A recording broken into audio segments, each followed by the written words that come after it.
When the tide races the shore, hold on to me. Hey guys, welcome back to my channel. So today's video is actually going to be a video that has been requested by a lot of people, and as well this weekend some of the high schoolers from my high school actually found out that I had a YouTube channel, and they were asking me like, how do you start it? How did you get so many subscribers? Things like that. So I figured I would make a video just explaining how to start a YouTube channel and how to make it successful. I know I have 40,000 subscribers, but to me it doesn't seem like a crazy big amount like some people. I feel like I have a decent amount. I've been doing this for over 5 years now, and as well as having 40,000 subscribers, so I feel like I'm at a good place to start this video. I do have a lot of experience with making a YouTube channel and just doing it, and so I thought it would be a great time now to actually do this type of video for other people who may actually be interested in creating their own YouTube channel. So for starters, of course, the first thing is you're going to need to have your own YouTube channel as well as your own username. And some people usernames may be difficult for, but for me, mine was actually pretty easy to make. I actually just took my first name and my middle name. I switched around the spelling for my first name, but my middle name is Yvonne. So that's what I went by, and I thought Kym Yvonne would be catchy and cute, and so that's what I went for. But of course, if you don't want to put out your full name or you don't want to create that as your name, you'll have to come up with something catchy and something that you really don't want to change. I mean, at this time, I think YouTube has it where you can change your username and things like that around, but it's going to be confusing for your audience if one day you are Kym and the next day you are all of a sudden Ashley. So you want to keep it the same, because in case you gain subscribers and views and things like that, you don't want to change it up. Another thing is, and I feel like I've mentioned this before in my last storytime, not storytime video, that is just to make sure that you're doing it for fun and doing it because you actually love to do it. You're going to want to make sure you're doing it for the right reasons. So if you're doing it just to get a lot of subscribers, or if you're doing it because of the money, don't do it, because honestly, it's going to take forever for you to even see anything, because it has taken me 5 years to get to 40,000. So if I started off thinking I would have 1 million within a year, I would have probably quit, and it wouldn't have even worked that way. It just doesn't work that way. Make sure you're doing it because you like it, not because you can make money off of it. So I hope that makes any sense, but make sure you're in it basically for the right reasons. A lot of people will tell you, oh, you need to make sure the content on your channel is basically one thing. If it is going to be on makeup, make sure it is just on makeup. But personally, I feel like if you want it to be a lifestyle video channel type of thing, then just make it clear that you will be having makeup and fashion and different vlogs. Make sure you let people know like your channel is a variety type of channel. So don't feel like you can only stick to makeup or hair or, you know, vlogs. Like, switch it up if you want to, but make sure to let your audience know that that is what you are going to do. So it is going to be a variety type of channel. The only reason why I do say that is because I actually started off this type of YouTube channel as a makeup channel, and I wasn't really that good at makeup in the beginning to begin with. So sticking to makeup after a while was getting kind of boring. I feel like it helps to bring out your channel a lot more as well. So don't feel like you have to stick to something, but just know exactly what your channel is going to be about. So this is important because a lot of people say that you don't need an expensive camera to start off on YouTube, and you don't, but you need a camera that is very good quality. So I started off actually using a camera that had been attached to my computer, kind of like a computer camera. Horrible quality. I'll put it there if you can see it, like a little small video to see how my YouTube videos used to be. I did that for a couple months, and then I realized even though I didn't want to spend a lot, I needed to have a really good camera in order to advance my channel. So I ended up purchasing the Canon T3i, which I'm still using. I bought it back in 2011, so it was pretty pricey then. It was like $800–900. Even now, this is something that I would love to upgrade because it does not autofocus. In order for me to focus, I need to use this remote. And a lot of people will ask me, like, what is that you're holding in your hand? It's to help focus my camera. So I need to use this remote in order to focus. If I move closer, I get fuzzy and it does not focus. So I would love to have a camera that does focus for me, but right now I don't have the money for it, and this one works well. So I believe you can get this on Amazon for about $500, even $400 used. it's worth it. I actually did buy an extra lens, and that's the lens that I'm using right now. I'll make sure to link it down below. But that lens was only $100 as well. But buying these both, it does give a great, decent quality. I would definitely recommend getting some type of DSLR, not on the expensive side. Start off small, because it's going to take a while for your channel to get larger anyway. But at the end of the day, you do want to have a camera that gives off a nice like HD type of look. So that's what I've used. And then as well, I don't even know the name of my tripod. I bought it at Best Buy. It was probably $50, I want to say, and it will let you know. It has this little equal thing to let me know if I'm level. It has it where it goes like 6 feet tall, and it's amazing tripod. So you do need a tripod. I would like a desk tripod, but I've never used it yet, and I don't think they really work with DSLR cameras, but it would be great to use when I do like makeup tutorials.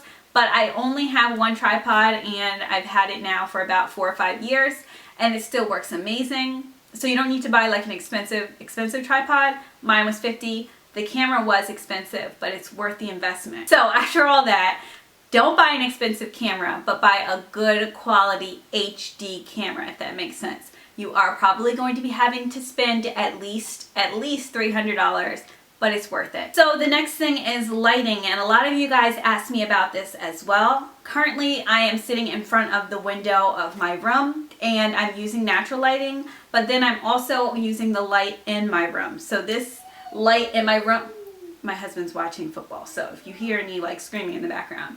So this light in my room is on, as well as me sitting in front of a big window. That's something that I do most of the time in my videos, but then there are some times where I like to film at like 9 o'clock at night when my kids are asleep and I have extra time, and I do have a lighting kit upstairs. So it's basically 2 umbrella lights, and then I also have an extra one that doesn't come with the umbrella. All 3 of those cost me about $50 on Amazon. They work amazing, but the thing is the lights they gave me did not work great. They didn't give me like that natural light that I have right now. So I bought an extra pair of lights, and they were like natural daylight from GE, I want to say they were. So those were an extra $11. So altogether it was like a $60 lighting kit, but it's worth it. A lighting kit is something you will want to have, especially if you have already been working other jobs and you come home at like 6 or 7 at night and you want to film. And of course, natural lighting will not work for you at that time. So definitely buy a lighting kit. Don't buy anything crazy expensive. As long as you have, I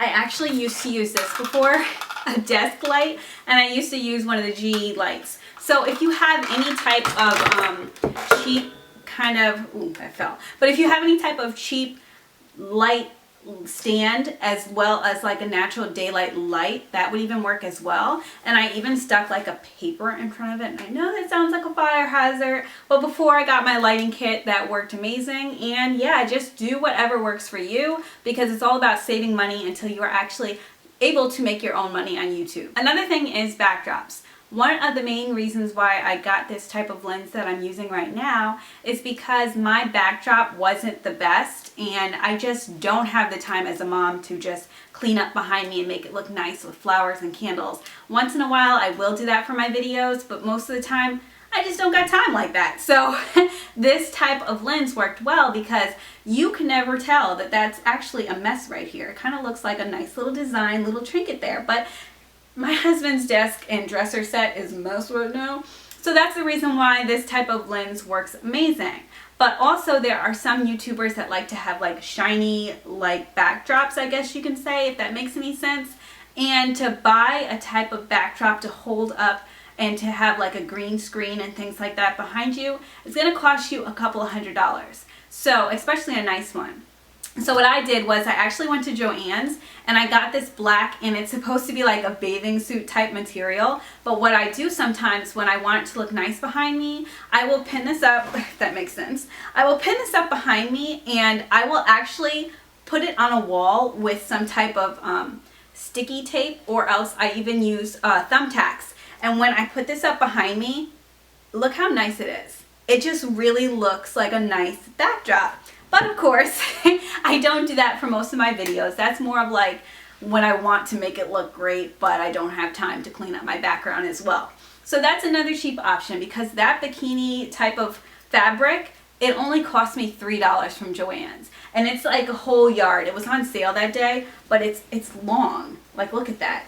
And I doubled it as well, so that way I wouldn't be able to see like the beige walls behind me. But that's a cheap version for getting a really nice backdrop. And I know some YouTubers even go to Joann's and get like sequins and things like that. I haven't had the time to go back and get more, but if that's what you want as your backdrop, that could even work as well. So the next thing is editing. When I first started YouTube, I edited on a Windows Movie Maker. I hated it though because it would always crash, especially to the point when I was like almost done editing, and then I have to start all over again. So it is going to be pricey, but it's worth every single cent. I have never had my Mac break down yet, and I've even dropped it once and it has a cracked screen, but it has not broken down. It's completely worth it. It comes with a free iMovie Maker on the MacBook, and it's a pretty decent quality. It works great, but if you want your videos to be like top notch, then use Final Cut Pro. I currently use Final Cut Pro and it is $300. Crazy expensive. On top of it, I even go on, I believe it's called Pixel Film Studios, and if I'm out of breath, it's because I was running up and down with the kids, but I use Pixel Film Studios for the extra special effects. So if I want like colors on my videos, if that makes any sense, I'll put like it in front so you can see exactly how it is because I bought that. Or if I use like intros in front of my videos, for instance, the Kym Yvonne in the beginning of my channel, I actually bought from Final Cut Pro, or not Final Cut Pro, from Pixel Film Studios. I bought it, and then I use Final Cut Pro editing to bring it up another extra level, if that makes sense at all. So if you use Final Cut Pro, and it only works with Final Cut Pro, it doesn't work for iMovie, but if you use that, Pixel Film Studios, they can be pretty pricey. Each package is $19 or $22, around $19 if you get it on sale. It's definitely worth it. It will help to bring up your videos a lot more and make it look even more unique because not everyone is going to have the same package as you. So if you hear anything, and that is because Layla has decided to come in, but let me finish up. So the next thing that I figured I'd tell you guys about was basically how to get subscribers and how to get views. So they kind of work hand in hand, if that makes any sense. And a lot of people think that the amount of subscribers matter, and the amount of subscribers don't really matter. What matters is your views, because if you get views, then the subscribers will come.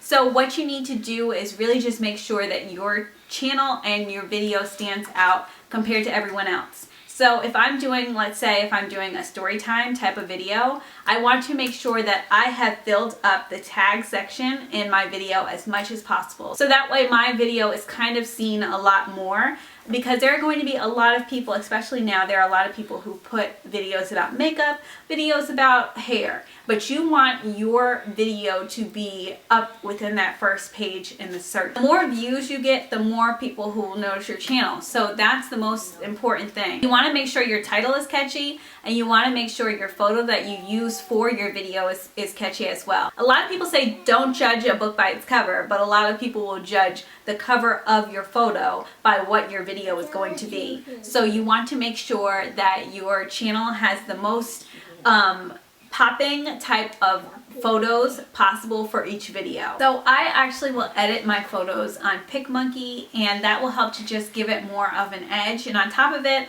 I spent $30 on their year package, so you can use all the different editing tools that they have. But PicMonkey really just helps to create a more, I don't know how to explain it, but the word poppin', but a more popping in your face out there type of photo on your type of video. You don't want to use $30 for the year. They also have a $5 monthly one, but I feel like you're saving so much more with buying the $30 one, and that's the reason why I bought it. So with getting views, you want to make sure that your tags are really what is in the video, and just fill up that whole tag section, and then as well as having a catchy title and also a really popping photo for your video. Also, this is another thing that I'm pretty bad at, but you want to make sure you're putting up at least 2 to 3 types of video per, like, every week. And in fact, the more the better. Like, I really wish I could be putting up 5 videos a week, but my schedule doesn't let me right now. But the more videos you put up, the better. The more people will actually see your videos. So the more videos you have out there, the better chance you'll be of getting noticed. So the next thing is music. And I feel like a lot of people will ask me about this because I will either have music that is from the radio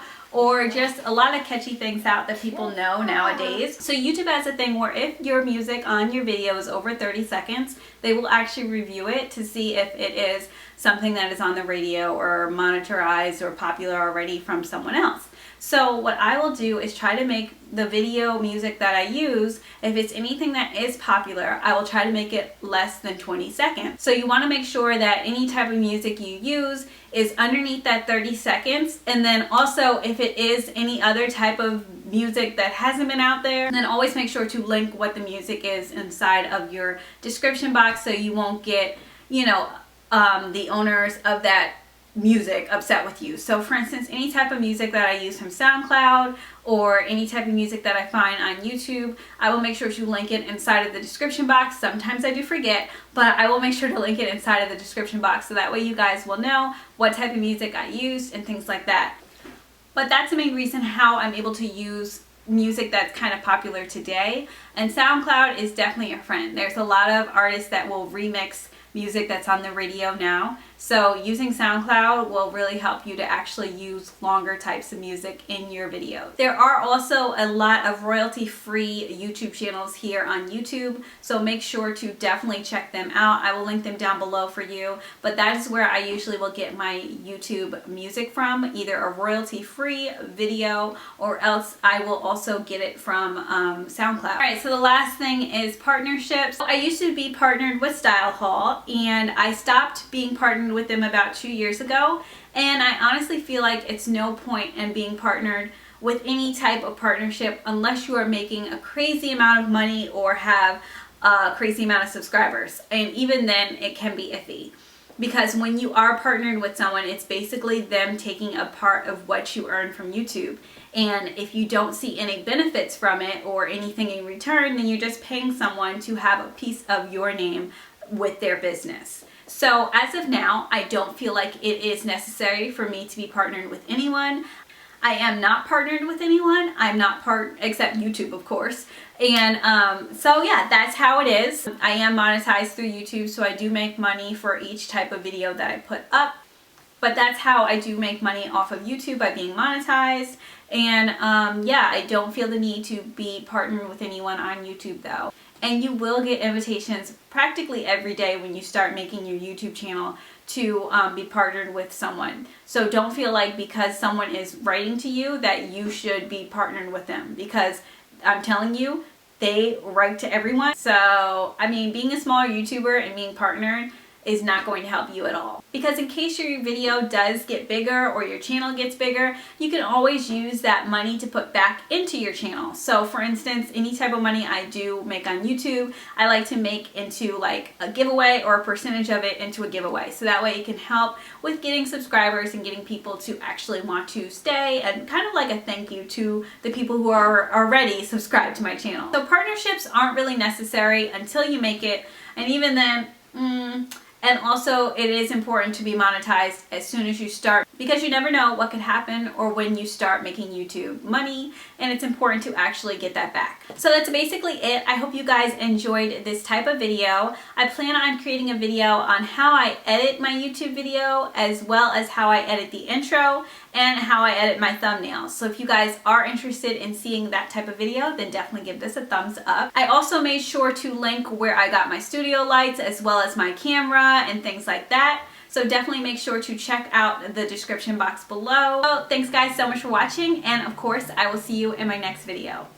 Bye!